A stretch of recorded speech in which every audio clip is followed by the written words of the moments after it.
Welcome to the Slop Farm. Enjoy the video. You start by verifying essentials. Check Rockstar server status and your platform service, because if they are down, you cannot connect. Once done, power cycle your router and modem, unplug for 60 seconds, then reboot your PC or console to clear transient network errors. Make sure the Rockstar launcher, game files, and your operating system are fully updated, since mismatched versions can prevent sessions from loading. This saves time before deeper diagnostics. Now you dig into networking and game integrity.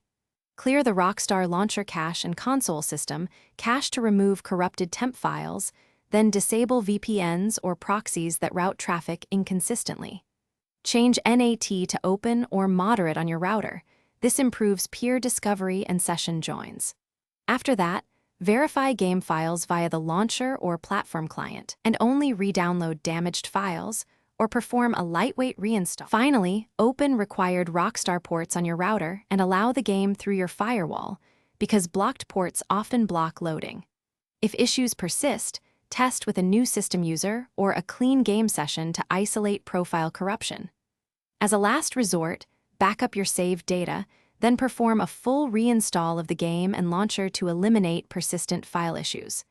If nothing works, try the safe troubleshooting tip. Temporarily connect the console or PC directly to the modem with an Ethernet cable to rule out router problems. Thanks for watching. Consider subscribing if we helped you today.